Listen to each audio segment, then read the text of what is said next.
Two village idiots with a love-hate relationship See, you got fat. See, you still look like a 15-year-old girl, but not hot. who can't stop arguing over Oklahoma sports. You know what, man? Why am I still talking to you? Come on, we were doing good there, man. It's the Just Okay Sports Podcast.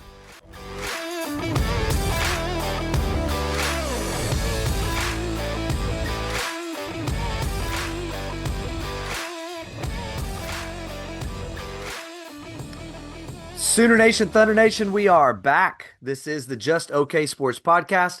I'm one of your village idiots, Daryl. I am here with my brother Jared, aka J-Rod. Sir, how are you this evening? Man, I'm good. As you threw me under the bus last pod, I just got back from Canada. So I got back last night, kind of late. Like I got in at like 10:30. So not too bad, but yeah, just got back. So I didn't get to watch any football last weekend, which kind of was a bummer because I heard that Iowa State, Kansas State was good. It was a good game. It was sloppy, but it was good. Yeah, but I mean that's what kind of you almost expect when you play. Like all the games that they play overseas are always sloppy. So Well, and the first game of the season. Like first game of the season, there's always sloppiness anyway. Then you add traveling halfway across the world, and it's a big game. It's an important game. Like it was just kind of, but it was tight. It was competitive, and it was fun to watch. yeah, I think both those teams are going to be pretty good this year. So, but yeah, no, I've been good. Just been traveling a lot. Just got back. So, really, really funny that it always shocks me. I still, every time I've been to Toronto, there's somebody that mentions I was wearing one of my OU shirts and somebody was like, "Oh, hey, Boomer Sooner," and I was like, it's like every time I was like, yeah, I was like, everybody's like, why? And I'm like, it's a big brand, it's a worldwide brand, so That's right. That's international. right. Yeah, it is. Absolutely. Absolutely. Hey, I'll just tell you like, for example, we've led 3 or 4 trips to Israel, through people at our churches and stuff. And it's OU, Notre Dame, Alabama, and Texas are the college teams that are everywhere. Like you can buy merch for those schools when you're in Yeah, Israel, like yeah. um, I've seen a lot of in Ohio Toronto. You State. see, I should have said Ohio State as well, but yeah. yeah, I was gonna say Toronto. You see a lot of Bills, obviously. Oh yeah. That's like the closest one to Toronto. But you also have you see a lot of Ohio State. You see, I've seen places where you can buy OU merch. They usually don't have a ton. And then like Boston College, I think is another one that's like another college team I see a lot Interesting. of. So I guess just kind of vicinity sort of thing. I don't know. Wow. So That yeah. is interesting. Well, speaking of merch, wanted to remind all of you, don't forget, if you go to our Twitter page, you can see we've got it pinned at the top, the link where you can go and grab some merch to help support the pod. The merch that you buy also goes to Make-A-Wish. And so we want to help both of those things out. We'd love to help the pod out. We'd love to help Make-A-Wish out as well. Again, something that's near and dear. We've actually had some fans of the pod sending us some photos. So if you're watching online and doing the YouTube thing, we had one fan that ordered. We have buttons, by the way. So when we talk about merch, you don't have to spend $50 on a T-shirt, which none of them are $50 anyway. I think our hoodies are like $40. You can buy T-shirts. You can buy stickers for like $3 or $4. You can buy buttons for like $5. And so all of it goes back to those other things. So there's just kind of a look. So I've had some people go, well, what do they really look like? And I was like, well, I haven't got my sample in just yet. So actually our people beat us to that. So, but there's just a couple of looks. Again, we have the Material Girl merch that is out there, as well as the Moneyline Mateer design is out there as well. So do with that what you will. I did see somebody loaded up on Moneyline Mateer gear just a couple days ago. They bought the pullover, they bought the shirt, they bought like 5 different things in the Moneyline Mateer. So do that. And as always, don't forget to like and subscribe and do all the things. But we're done with that. Let's talk some football, shall we? Hmm. It is game week, Jared. It is here, which is wild. Got here really fast. Before we dive into the game itself, though, news just fell tonight. OU nabs another recruit committed. to the University of Oklahoma tonight. T Ron Richardson out of the state of Virginia, 6'3", 290-pound defensive tackle. He's a 3-star, not super highly rated. I would say, I think the composite even had him right around 400, somewhere in that neighborhood. But his offer list is great: Penn State, Georgia, Vanderbilt, South Carolina, Oklahoma, Virginia Tech. But I mean, at the end of the day, when you've got South Carolina, Penn State, and Georgia on your offer list, that's as far as it needs to go for me, right? To kind of validate that the guy can play a little bit, or at least has potential to play. So, and look, they're going to need bodies. Halton and Dominic Williams are going to be out this year. So you got to start bringing some bodies in to start filling some of those gaps in the years to come. So good get for the Sooners on that front. Anything you've got on T Ron Richardson? No, like you said, they're gonna have to get some depth. I mean, I think they'll hit the portal hard, as you expect, but um, they've kind of hit on a lot of their D line guys, so I'm excited to see what he turns into if he sticks with OU. Yeah, it will be good. It will be really, really good. The other news that came out this week was the thing that loves to trigger Oklahoma fans in a big way: the depth chart. Yeah, Or should we yeah, call? We should just. I know this is a total. It's kind of a pun. I guess it'd sort of be the or chart. Should we just start calling it the or chart? yeah. I mean, I don't know. I don't know how to feel about the depth chart. Like, there's lots of things we could discuss, but it's like I just feel like people are putting so much weight onto it when I'm like BV's never really stuck to it. You know what I mean? No, Like yeah, it's like there's some guys on there and it's like, bro, I've seen BV like literally list somebody as a starter and they play like 2 snaps and then they actually put the real starter in. yeah, Like somebody's technically a starter, but it is what it is. So, right, yeah. but yeah, I saw Twitter, people were really crashing out over it.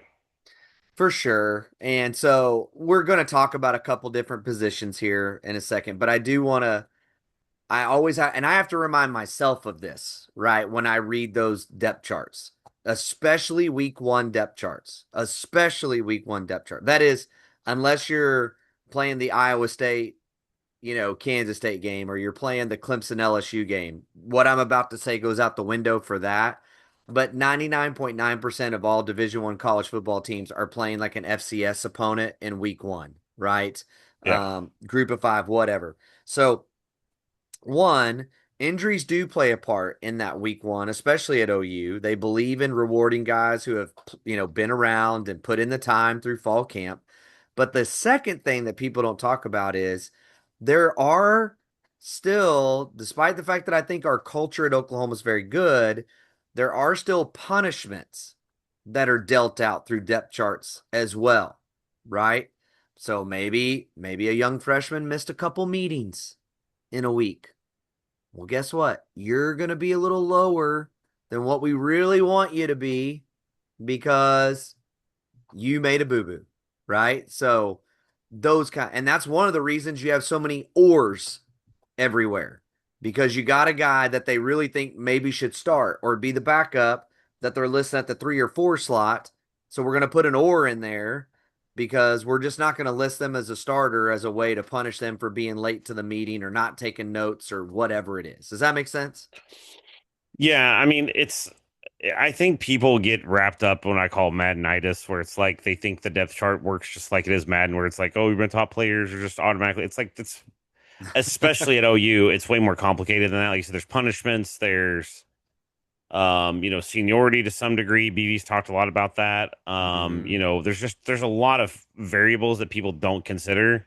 I think the big one that everybody's kind of confused about is Jay Knott not being listed as a starter. It's like I really just feel like that's one of those things. And like the other part of it that people think is you're playing Illinois State, Right. right? Right. You've got Michigan coming to town next week. You kind of want to make sure that, not to say you're not going to give those guys plenty of playing time, but you want to keep guys fresh, Yeah. because Michigan's going to be a slugfest. And you don't want to just go out there and march your best guys out the whole game, right? Yeah. So I think they're gonna. It's good. This is kind of a preseason game for OU. It's like I wouldn't expect. You're not gonna see. You wouldn't see. You're not gonna see the Bucks put out Baker Mayfield for 4 quarters, right? Like he Right. probably isn't gonna play. Like if he does, he's gonna play a series and then sit. And Yeah. I feel like that's what we're gonna see with a lot of these guys.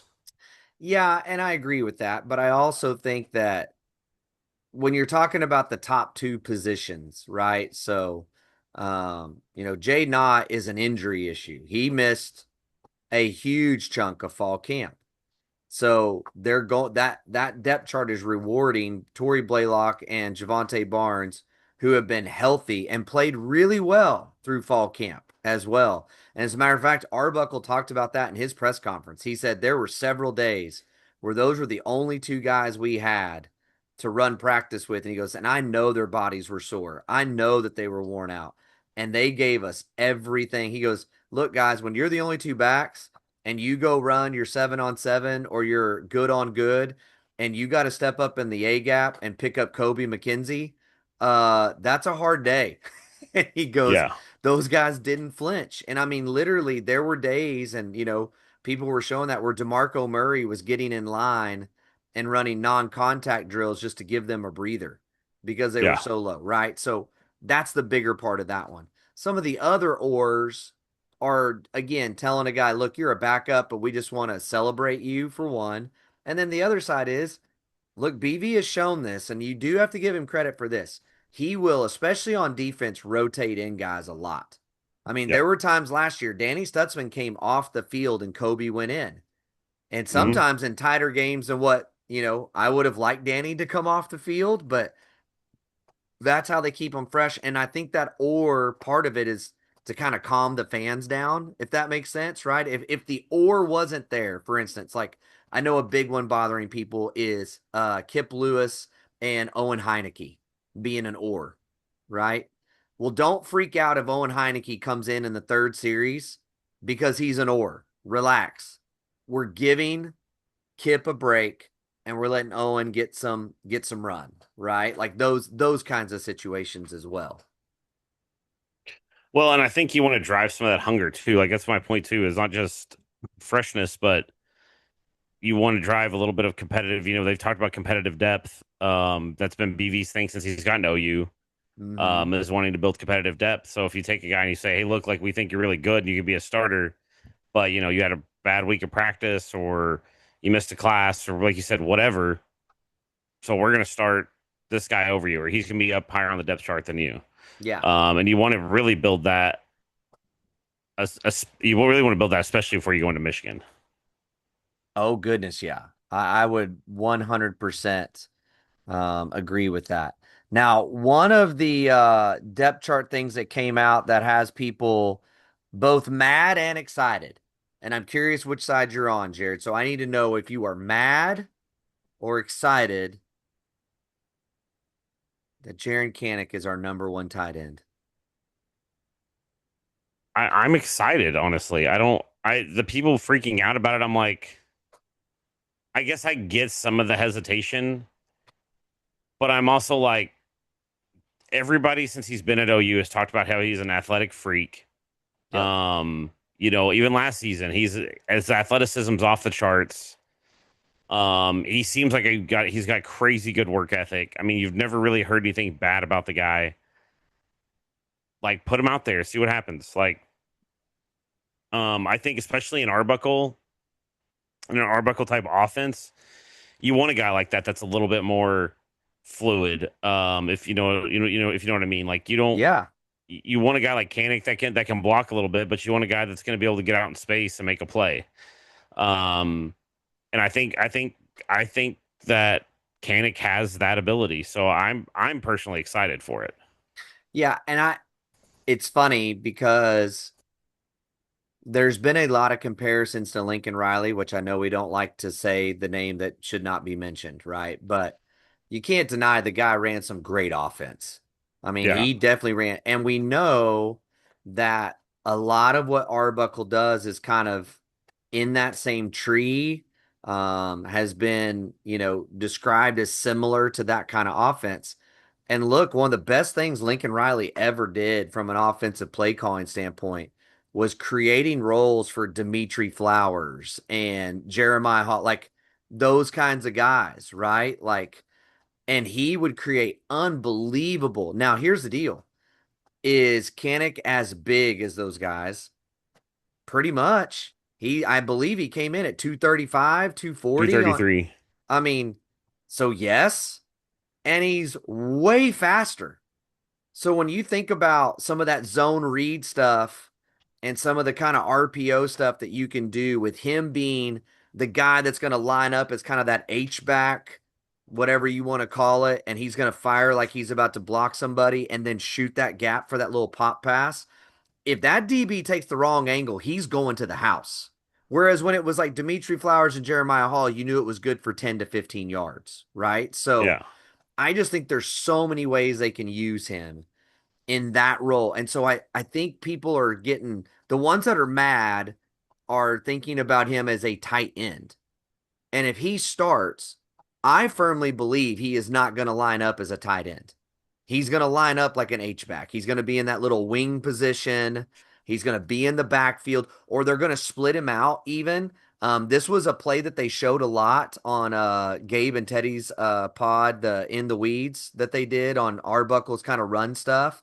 And they called it running split zone, I think is what they called it. But he would split out that tight end and then bring him in motion and then just have him going 1,000 miles an hour at the end, right? And knocking the end out of there.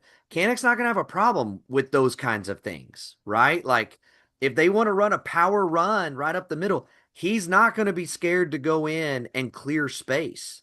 Now, if you ask him to put his hand in the dirt and fire off on a defensive end, we're going to have problems. And that's just dumb offense as far as I'm concerned. But the other things excites me tremendously. Yeah, it's the thing of like we talked about last year where you had, the blocking scheme was terrible. Our tight ends were trying to one-on-one a D end or, whatever. That's not going to work. We don't have those tight ends. But like you said, you put a guy like that that's I mean, he's good enough. I think he was, like I said, he was I would say he was a well above average athletic linebacker. Like his athleticism was better than most linebackers. So it's like if he gets a one-on-one with a linebacker, it's like I give him the benefit of the doubt to get some space, So I'm not too nervous about it. Yeah. Well, and I even just have pictures of that year that we had Mikey Henderson, right? And even like him running the ball was exciting to watch. And I think they will turn and give it to Yeah. Kanik some. I just think all those things are in there and ready for that to be available. So that excites me a lot. The other one that excites me a little bit more, one position that did not have or next to it, right guard. Yep. Was the one position on the entire offensive line that did not have an or. Yep. And if you don't know who that is, that's Fabechiwiwu.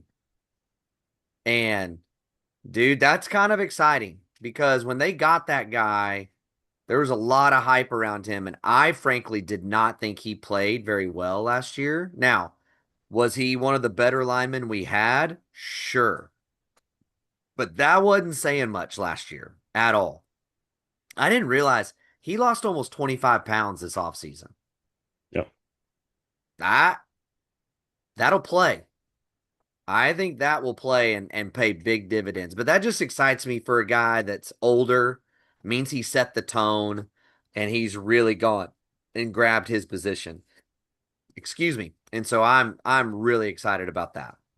Yeah, and I'm right behind him is Ryan Foje. So I'm sure we'll see some Ryan Foje. Oh yeah. And I think we'll be very impressed with it. Yeah, I feel like the fact that you see Orr on the depth chart, and of course, some of it's not proven. But to go, you have Michael Fasusi or Sexton. It's like, so Fasusi is making some noise. Yeah. So things like that are really, really good for, I think, this team. To have that offensive line depth that they haven't had in the last couple of years. Yeah, I would agree. And then just really quickly on the defensive side, we talked about the Omasigo one a little bit, and just it is what it is. I thought the other good things in there were PJ Adebaraway being in the two deep because that's a deep defensive end room. And so for him to be the first guy up to come in for R. Mason Thomas, I think is great. And then Cortland Guillory, man, welcome to the show, my friend. I know it says or, but when the true freshman is listed at the top of the list, that's pretty awesome. Yeah. I mean, there's the thing is like when you look at the defense, especially when you go through the depth chart, there's so many guys that have shown flashes that they have that ability. Mm-hmm. So it's like I feel very comfortable in our defense and the depth that they have. Yeah. Like the fact that you just lost Billy Bowman and then you have Peyton Bowen, Reggie Powers, Jaden Hardy. I mean, just the secondary alone, it's like I was a little nervous about him just because of, some of the turnover and things. And it was, not to say a weak spot, but, if you're going to pick something, then you might highlight them a little bit. Mm-hmm. And I look at the depth chart, I'm going like Boganowski starting, like that hit. I don't even remember what game that was last year, but I was like, I just literally saw a man die. Like, um, there's been nothing but something about him laying the wood. And then, we got RSJ, obviously, Gentry, who we were really high on. I mean, it's just there's a lot of depth of guys that some of these guys, like I said, they haven't played. Some of them haven't played a ton, but when they have, that they show that they have ability. So, Right. and BV just keeps. I mean, so far has proven that he can develop. So, Yeah. I mean, I'm still the corner position, still a little bit you got to show me. Like, I'm excited about Cortland Guillory. It says a lot that they'd list his name up there, but that's a position that I think we all kind of felt like it was Eli Bowen and then who else. And I know that they've been hyping that position for 2 weeks, but I need to see it.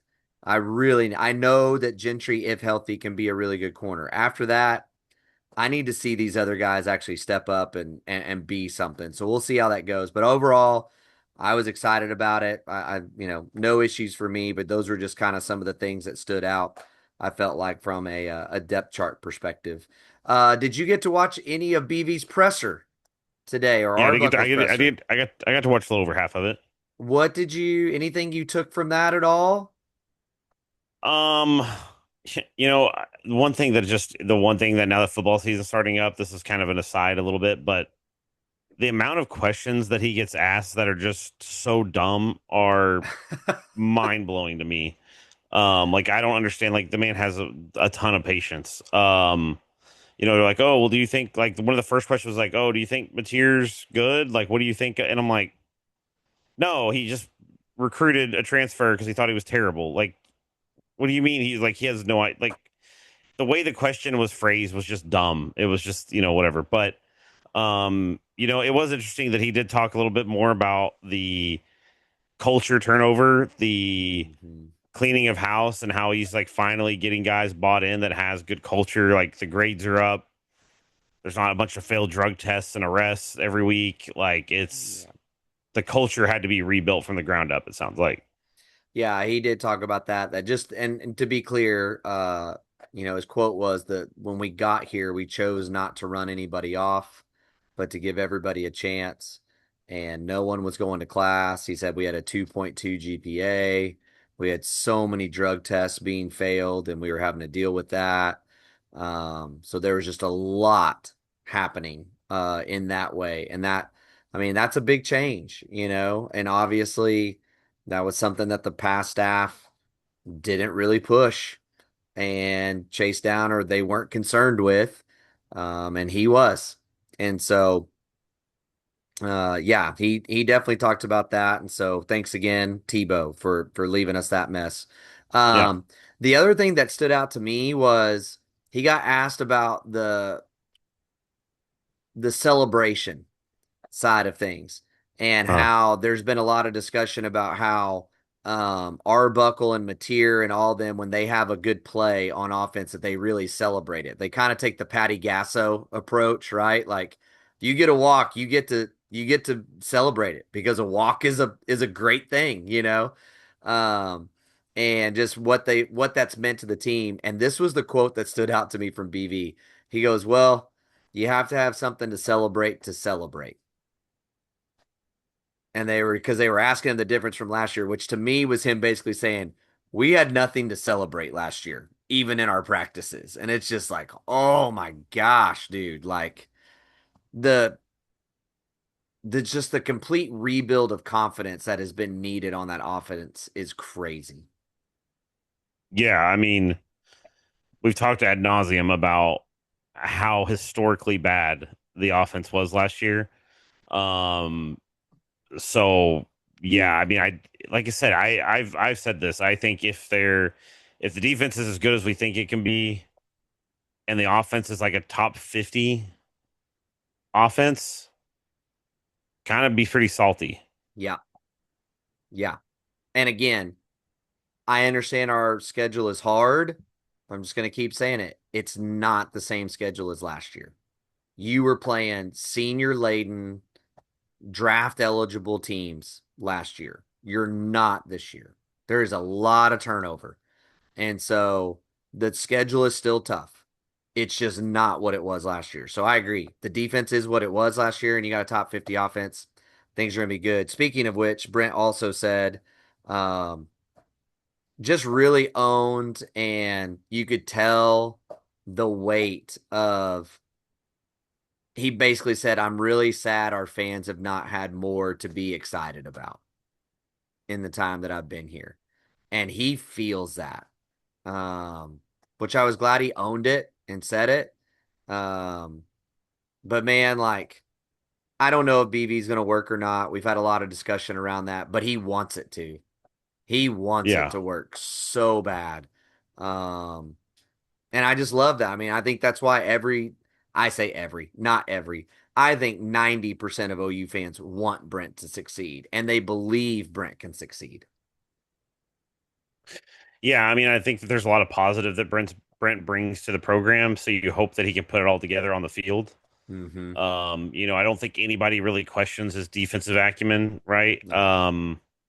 So and that's the thing is, like I said, last year was kind of heartbreaking because last year was kind of like that all kind of came together. The defensive side of the ball was really, really strong, Yep. and they were just let down by the offense. I mean, the offense was just, like I said, historically bad, repeatedly left the defense in bad position. And, as much as I know that BV's the head guy, so he has to take ownership of it, it's like, man, the defense was salty. The defense was Yeah. But I think what you can lay at BV's feet was the hire of Seth Luttrell. And I no mean, 100%, yeah. and we've talked about this. It's the one for me, it's the one misstep that Brent has made.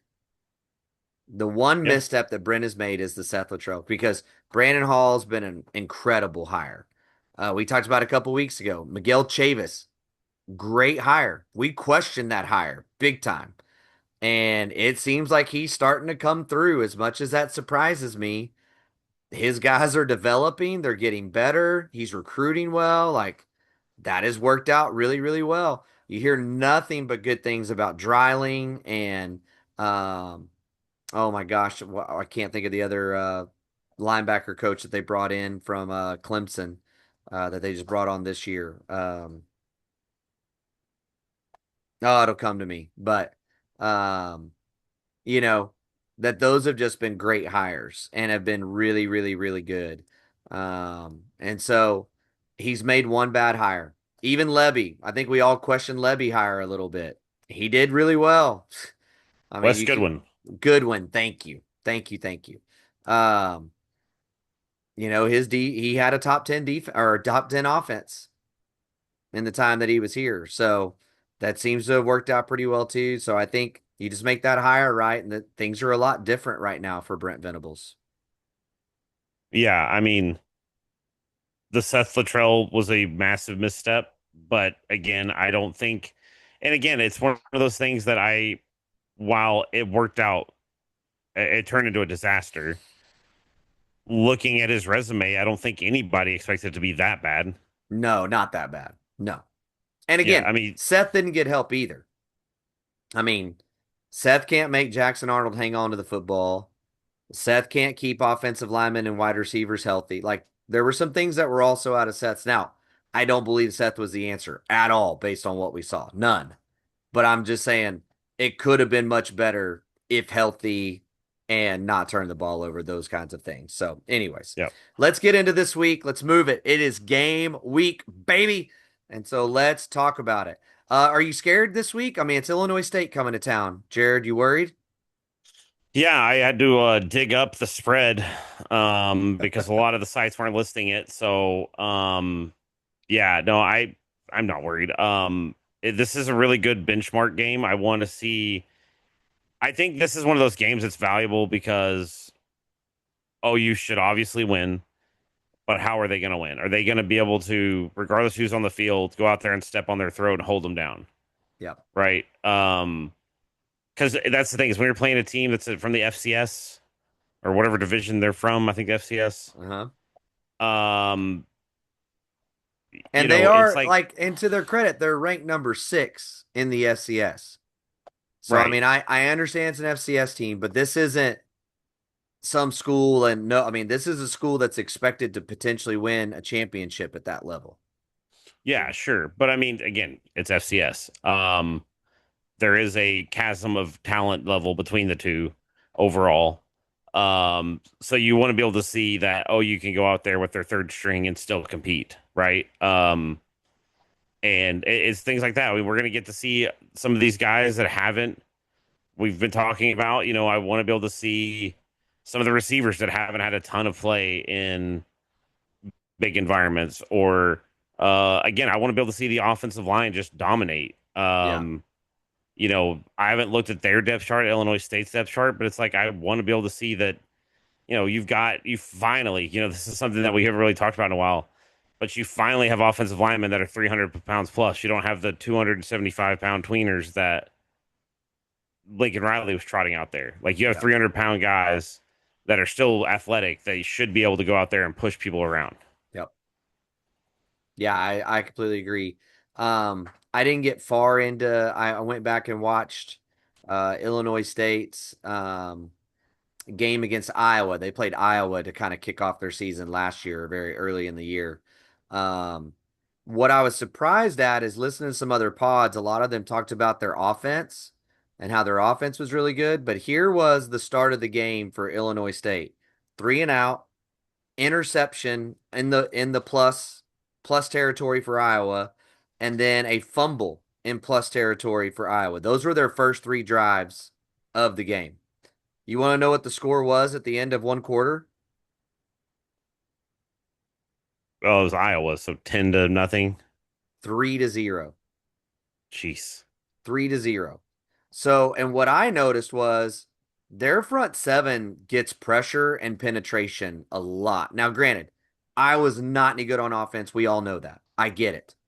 But I'm just saying, a team that, even when you're playing bad, again, I'm going to come back to it like we said last year. When we played Temple last year, there was 0 push on their defensive line with our offensive line. None. And they did not have a good defensive line. And that's like the worst case scenario you expect when you're playing a team like this. That was not the case. They were getting through gaps. They were getting TFLs. They were putting pressure on the court. Every pass play in the first quarter and a half that Iowa threw, there was a linebacker or a defensive back right in the hip pocket of every single route, putting a hand on a ball, or at least should have put a hand on a ball. There was one that I was just sure was going to be an incomplete, and somehow it squirted through the reach of the DB and became a completion. So their defense was really good. Now, I don't know who all they lost off that defense. I didn't dive that deep into it. But I think that this will be a good challenge. And the other thing that you saw from them is they are not worried about who they're playing. They just go execute their job. Whatever their role is on any given play, they're just going to go do. And yeah, I mean, I think this is a really good tune-up game for Michigan that you should be able to handle. You should be able to get out there and let a bunch of backups play, but at the same time, see some different looks and see some things that will make you get better for the next week. Yeah, I mean, I think one thing that I really want to see is because we've talked about this a lot last season was the rotation, right? Spencer Brown being out there. Spencer Brown wasn't good enough to play against Temple, Yeah. but he kept playing. You know, I will say this, and I know I'm sure a lot of Sooner Nation, maybe even you will be upset with me for this. If Asusi keeps missing assignments, then pull him out. I Oh want yeah, that to no. apply to everybody on the field. Right. If you're not doing your job, apparently we've got depth now. We keep hearing we have depth. Show you have depth. I want to be able to see this as that game where it's like you make a mistake, there's a guy right behind you waiting to go do the right job. Yeah. So and like you said, I truly feel like I said, I don't know a ton about Illinois State, but if you're not out there making some holes against Illinois State, it's going to be a long season. Right. Exactly right. No, I agree. Um, there's a balance there, right? You want guys to know that they can make mistakes and still come back from it, but yes, somebody that just consistently can't get the job done needs to be out of there. So, and look, I'm super excited personally. Everybody knows he's been on the pod back when he was a recruit in high school, but I really want to see Kobe be the guy in the middle of that defense, man. I want to see him own the green dot and run BV's system. And I'm really hoping it all comes together for him this year in a big, big way. And he has a great year um, playing the middle linebacker spot. So I'll be excited to watch him and see how that goes and what it looks like, without a doubt. So now, Jared, I thought we'd do something different this year. Okay. I thought we would make a boom or bust prediction for each game each week. Okay. And you can even make multiple, right? Booms obviously being really positive things, and they can be for either team, right? Like, so, you know, going backwards, if we were doing boom or bust for the Peach Bowl, you could say, well, the boom is going to be that Joe Burrow is definitely going to throw for like 300 yards against us. That could be your boom, right? That's just going to happen. Doesn't mean we're going to lose the game, but that's what's going to happen. Now, of course, we got annihilated in that game, but that's the kind of Yeah. stuff I'm talking about, right? So, do you want to go first? You want me to go first? You go Since first. You go okay, first. I'm going to go for okay. Do we want to start with booms? I take it. Start with Yeah, good yeah. news first. Okay, we'll start with the booms. All right, I have 3 booms for the game that I'm predicting. Okay, boom number 1 that no one cares about, so that's why I'm starting with it. OU will put their kicking unit on the field and make a field goal from over 50 yards in this game. That's my boom number 1 prediction. Matter of fact, I heard that he hit a 62-yarder in practice the other day with room to spare. So, be nice to have a field goal kicker that you feel like you can use. And so I think that late in the game, they're going to get in one of those situations where they just kind of run the ball in such a way to get it lined up and let him fly a deep one and do it in the middle of the crowd, and it'll be great. Boom number 2 is going to make people very concerned. Boom number 2. Michael Hawkins will have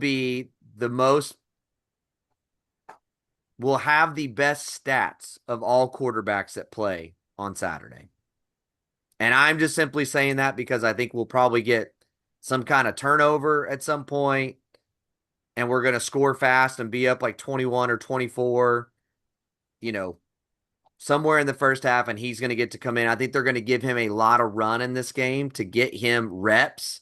I think they see a lot of potential in him in the future, and I think they're really going to use it as a scrimmage tune-up. So they're not just going to hand the ball off. I think they're going to really let him run the offense, and he's going to have some big, big numbers on the day. And my last boom, Michael Boganowski will send, I'm setting the over-under at 1.5 Illinois State players to the medical tent, and I'm taking the over. I'm taking the over of more than 1.5 guys are heading to the med tent after Michael Boganowski introduces himself to them. Those are my booms. Okay.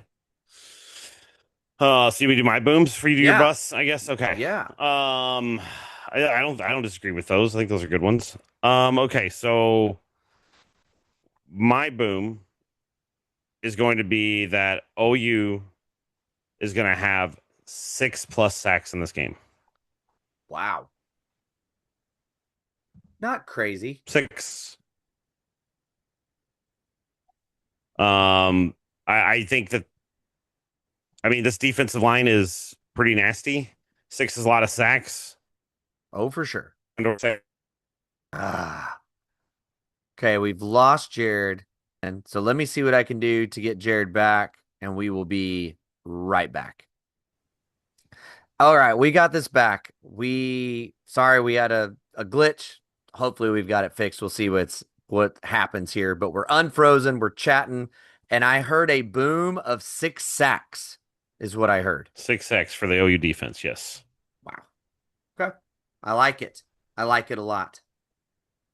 My other one is my boom is I think the offensive line is going to be not really a stat, I guess. Maybe pancakes. Maybe I could highlight pancakes. But I think they're going to be dominant. And I think it's going to be through the depth chart, so to speak. I think that Ozeda's probably going to look really good, but I'm still keeping my EPL stock. I think you're going to see that depth shine through. Again, I know it's against Illinois State, but I think you're going to not see a huge drop off between those two. My third boom is going to be that OU has 0 turnovers in this game. Ooh, I like that. I love that. That would be nice. That'd be really nice. I think that's something that people aren't really talking. I think that's people aren't really talking about. Like there was a turnover problem at not just in Jackson Arnold, but everywhere on the field on offense last year. And I think that that's something that they're really going to want to correct. So I don't think Arbuckle's the guy that's going to be okay with just having a ton of turnovers. So I think that's going to be much improved. Okay. I like it. I like it a lot. Any others? That's my booms. That's your booms. That's what I got. All right. Let's hit the bus now. I will start with a good one. And maybe I should have made this a boom, but I'm going to make it a bust the other way because you know that third stringers are going to be playing in this game. The bust is that Illinois State will not score a point. This will be a shutout for OU. Despite being the number 6 team in FCS, OU will show their dominance, will show their depth by not allowing them to score a single point in the game. My number 2 rubs against one of your booms. R. Mason Thomas, 0 sacks in this game. And the reason I say that is I think, again, this is going to be a tune-up game. And one of the things that I know that R. Mason has really been working on in the offseason and has set as a big goal for him is to really get better at his run defense and not just straight rushing, but really working the run. So I have a feeling that BV is going to call this game in such a way where it puts R. Mason in those situations, if that makes sense. So rather than just screaming off the edge, he's really going to put him in a position where he's holding the edge a little bit more and letting other people run wild. And then the other one that will be a bust because I think people are excited. He's healthy. He's got a quarterback. We want to see this guy go. Deion Burks, 0 touchdowns in the game for Deion Burks. I think everyone else is going to get in on the action, but Deion does not score this week. And I think some of that will be by design as well, of just not wanting to show how they want to use Burks in the passing game and quick game and all those things. Yeah, I mean, I don't know if I go that far with Burks. I get what you're saying. I mean, I think he'll get one. But busts for me, bust for Illinois State. I think Illinois State ends up having, I'll say over under 2.5 turnovers. I'll take the over. Wow. Okay. I like it. The bust is a bust for OU would be, I think that there's going to be not a lot of other options at receiver at the level that Deion Burks is, at least. I think that's going to be, when they're playing the ones, I think Deion Burks is going to be the bulk of receiving yards. Okay. and I don't think that it's going to be. I think there will be a little bit of a drop off when we put the twos and the threes in. Oh wow. Okay. So So a noticeable drop at wide receiver, basically, is yep. what you're saying. A noticeability that we're not as deep there. Okay. Gotcha. Gotcha. Okay. Okay. And I could see that. And I talked about that on the pod without you guys actually last week.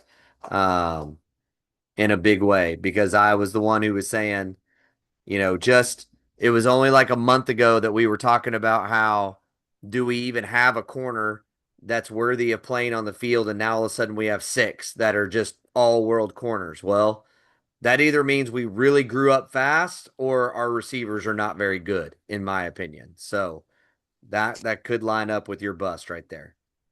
And then my other bust is I think for OU, I think the punt returning and kick returning is going to be still pretty crap. Oh wow. Okay. I don't think that's going to be very much improved. Interesting.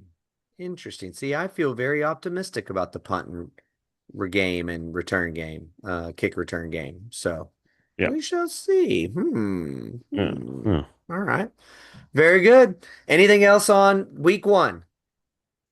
No, I think that's it for me. I mean, I'm just excited. Football's finally here. Yeah. So I've literally am going to the store tomorrow to get all my game day food. I'm just gonna be home alone. It's like I'm still making queso and wings and partying up. So, Heck yeah, dude. yeah, I'm just ready, dude. Football's back. I I love it. Absolutely love it. And uh want to also let you guys know, looking ahead to the next week, Michigan obviously being the game next week. We will have a Michigan podcast joining us to kind of break down the game and look through some stuff. They do a really good job on their end of things. MGO blog is the name of that particular podcast. And so I'm really excited to have them on board with things and being a part. So, and like they're already putting out some great content. So if you want to start prepping, and they've already been talking about Oklahoma a lot, and it's kind of interesting some of the things that they're saying on their stuff. So MGO blog is the name of the podcast, and they have a lot of stuff you can get on and read as well. So check them out. But Seth Fisher from their podcast is going to be joining us next week to talk Michigan. So if you want to get an inside track, these guys do a really good job, and we're really excited to have them next week. So, but let's get back to this week, Jared. It's time for picks. And I believe that you have made a list for us of games to pick against the spread. And so here we go. Now, the question, though, really is what are we picking for? Uh-oh. And don't tell me our internet is locking up yet again. And we're back. We continue to have, I don't know if it's the storms. I don't know what's going on right now, but our internet is trash. So I say Clarify your internet. this time. Last time it was your internet. This time it's my internet. So I'll take the blame on that one. So, but Okay. yeah, picks against. What are we gonna give each other this time? I don't even know. I was trying to think of something because when you mentioned it, I was like, maybe we could do something with our dynasty that we have, our college football dynasty. But I'm like, I really don't know what you could do with that. It's interesting. I don't know. We'll have to think about it and get Troy involved in it too. Maybe it's buying a game or dinner or something. I don't know. We Yeah. you know we We've usually done do. We'll dinner see. before, so we could always do that again. So if you're listening to the pod, help us come up because here's the problem. Obviously, Troy and I are here in Oklahoma. Jared is now out in the great state of Philadelphia. So, or sorry, why did I say Philadelphia?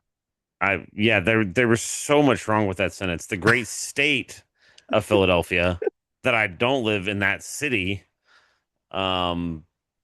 It is also not a state, but You know what it was? yeah. I'm still thinking of the Temple guy that we've Oh, got coming on. yeah, That's what it yeah, was because you may go and hang out with him at the game and stuff. Oh my gosh. Anyways, Pennsylvania, that's the state, right? Like that's a state. That's yes, a real place. Okay. yes. So yeah, there. So it's kind of a struggle for us to take Jared per se to dinner, but we can always Venmo him, whatever, let him go to the best steakhouse in Pennsylvania, something like that. I don't know, but Yeah. we'll come up with something. So help us come up with something we can get each other for whoever wins the picks at the end of the season. So what have Yeah. we got this week, Jared? Some good All, ones.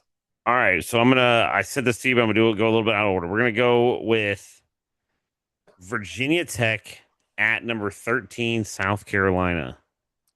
South Carolina is favored by 7.5 points. Now I know South Carolina's got some hype. They're 13th in the nation. Virginia Tech, Mm-hmm. little unknown, but Beamer going back against his dad's former school. Yep. Maybe a little bit of a rivalry there. I don't know. Yeah. So, who you got? It's in South Carolina. Yep. The last I checked, they still have Dylan Stewart, Lenore Seller. Give me South Carolina all the way with the spread. Yeah, That's I'll an take South easy Carolina. 13-point win right there for South Yeah, Carolina. yeah, I think they win by like 20. Next up, Notre Dame at number 6, Notre Dame at number 10, Miami. Notre Dame is favored by 2.5 points. Wow. Now, Miami no longer has Cam Ward. It's true. So, They've got the Carson Beck. yep. I'm Yep, still going who's Notre Dame all the way. I think they put Beck in a spin cycle, and it's Struggleville for him. So I'm yeah, going I Notre don't Dame. I'm not a big Beck fan, so I'm gonna go with you on that one too. I'll take Notre Dame. Oh, goodness. Next up we'll stay in the great state of Florida. Number 8, Alabama at Florida State. Going to watch the chop. Alabama's favored by 14 points. By the way, Gavin Sawchuk, Florida State, Yeah. is where he's at these days. I mean, come on. Is this real? Yeah, Alabama. Road or Yeah. not, their defense is gonna hold that offense in check, I think, all night long. Yeah, I don't think I think Florida State's gonna be better than people anticipate, but they're not gonna be on Yes. Alabama's level. Next up, we'll get to some of the better games. Number 9, LSU at number 4, Clemson. Clemson is favored by 3.5 points. Now, here's what sucks because I know that you and I both are going to pick the same on this one as well because we kind of accidentally discussed this like 3 weeks ago. But it's Clemson all day long. Clemson's going to win this game by double digits, as a matter of fact. Yes, I agree with you. Clemson's I've picked the same on all of these so far, so Yeah. we'll have to see what Troy does. And of course, the big game of the weekend, the big noon kickoff. Number 1, Texas at reigning national championship. Number 2, Ohio State. Ohio State favored by 2.5. Now that line, like earlier, like last week, was like 3.5 or 4 points. So it's Yeah. come down quite a bit. And Texas fans are extremely confident. They are real confident. Yeah, Yes, they are. I have seen double-digit posts of people saying that Arch Manning is not even going to play in the second half. They're going to be so Correct. far in the lead. Yes. Yeah. I have heard the same. I am picking Ohio State, and not just because I hate Texas. That's a big environment. First time look, you got to remember, I think Arch Manning's really good. I do. And I think he's going to get better and better as the season goes along. He played at a 2A Louisiana high school. And now his a second start, I guess, technically, on the road is at Ohio State. Come on now.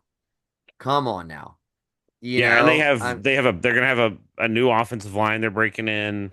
Yes. I mean, there's a lot of questions. Yeah, They're breaking in all new. I mean, I know they got Wingo still there and all the things, but bro, like, no, this is also something that I really was talking to when I was in Toronto this weekend. One of the guys there is a big Ohio State fan. They are taking it very personal that they're number 2 after they just won the national championship. Oh, I would imagine so. I mean, Texas didn't get to the national championship game at all, and they're number 1. Why are they number 1? Probably money. And I still think I am curious how the offense is going to work out for Ohio State. I think they'll still be good, but I think that defense is still very nasty. Yeah. And now the thing that you worry about with Ohio State is Jim Knowles is no longer there. Yeah. That's what you worry about. But The things he instilled in them are still there. Look, both teams are going to reload all the things. I just think the road environment's what edges it that way. And look, I think it's like a 4 to, this is literally like a 20-17 game to me. Maybe like 24-17, like something like that. It's going to be really, really close to the line. But I I'll do. take Ohio State. I'll take Ohio State in a double-digit win. Wow. Okay, I'm not going that far. I think this game's super tight. Super, super tight. But yes, on the road in that environment will be really tough for Arch Manning, no matter how good he is. And he is good. Yeah, no, he's really good, but yeah. And then last, I guess we'll go ahead and pick the OU game. OU hosting Illinois State. OU's favored by 35.5 points. Do you think they cover? Yes, they do. Yes, they do. Absolutely. Score prediction. We usually do score prediction for these games. We do. I think for this game for OU, it's going to be high. I'm going to go 55-0. 55-0. I was going to do 45-0. Well, there we go. Yeah, I think they're going to actually play. I think like the ones will play a lot more than people expect. Not to say they're going to play a ton, but I think even when the twos come in, I think you're going to see a lot of talent there too. So, yes, I anticipate that this gets out of hand quick. So it should. Yeah. It should. And that's not, again, I think Illinois State, based on what I saw from last year, is they're not as good as OU. I don't want to say that, but this is not Temple. They're a better football team than Temple is. They're a better football team than Temple is. And so they can give a little bit of resistance, but in the long haul, OU should blow this one completely out of the water. Yeah, I think it's gonna be a fun game. I'm super pumped. Thursday can't get here fast enough, so very excited. Yeah, should be a great week. So, well, guys, that's all we've got for tonight. Thank you so much for joining us. We appreciate it. Jared, thanks for putting everything together, being a part of the show. Like always, man, we are really, really grateful. So please like, subscribe, 5-star reviews are always welcome. If you want to send those our way, we would really, really appreciate it. Again, go to the Redbubble store, redbubble.com, look for Just Okay Sports. Grab some of our merch over there. Would help the podcast as well. We're having a great time, and we hope you are too.